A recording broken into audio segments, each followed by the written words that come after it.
Today I'll be comparing two foldable phone gimbals. One of them is called the Vlog Pocket from Feiyu Tech, the other one's from Moza called the Mini S. Let's look at the Vlog Pocket first. I'm gonna go over my pros. First, I like how small and portable it is. You can basically bring it anywhere because you can fold it down to almost the same size as your phone. And it does have locking points, so while you're not using it, it doesn't really swing around everywhere. When using the Vlog Pocket, there's only two buttons you really need to know.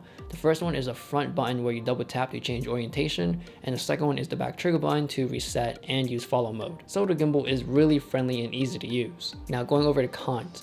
The first con is it's being micro USB, so it's an extra cable I have to carry around since all my devices are mostly USB-C. Next is the battery indicator. There's only one LED in the front, so I don't know how much exactly battery I have throughout the day. And my last con is a bit personal. I'm not a big fan of the follow mode because I think the response time is a bit too quick.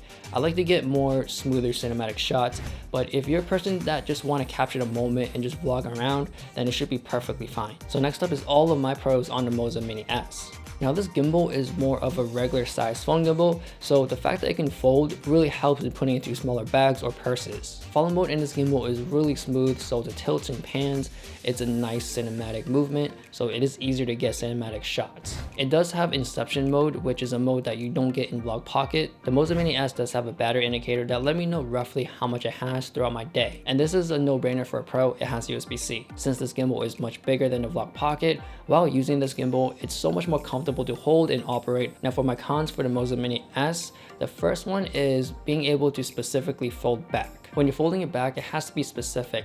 If it's not aligned correctly, then the motor will be pretty much loose and it can be swinging around. So I wish all the axes would be able to lock, therefore I can actually fold it back easier and mount my phone easier as well. A lot of phones nowadays have ultra wide mode, which we can use to shoot video with, and using that mode, a lot of times you can see the motor, which the Moza Mini S still have a motor in front of the phone, so we can highly see it when we shoot in ultra wide mode. And that is my biggest con of this gimbal, is when I shoot in ultra wide mode, I can see the gimbal, therefore I have to do more steps to get rid of it. So it's not like the Vlog Pocket where the motor is on the side or near the bottom of the phone, so I don't see it. So which one is actually better? In my view, I think they're more fulfilling into two different crowds. The Vlog Pocket is great for someone who just wants to vlog and just bring it on their adventure. And since it's physically smaller, it also grabs less attention in the public. And I will say this is easier to set up too, because I can easily change to portrait mode and landscape mode just by double tapping, and that takes less than a second. Whereas on the Moza Mini S, it's such a long process because I would have to turn off the gimbal, turn the phone holder,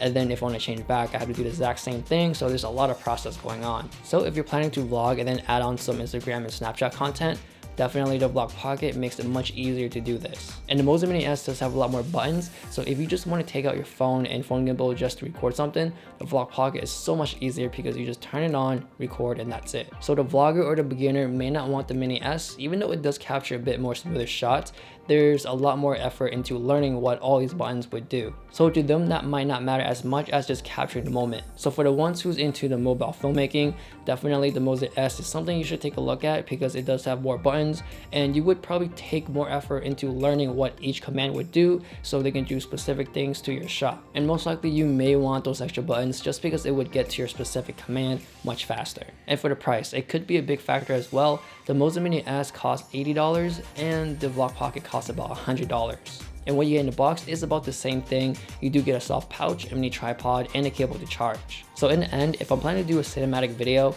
I'm gonna grab the Moza Mini S. But if I'm going on a vacation or something and I just want to vlog, I'm gonna go grab the Vlog Pocket. So that is my conclusion. I have links down below if you're interested. Sorry for my voice being too raspy. My throat isn't feeling too well. Thanks for watching. Please like, subscribe, and I'll see you guys later.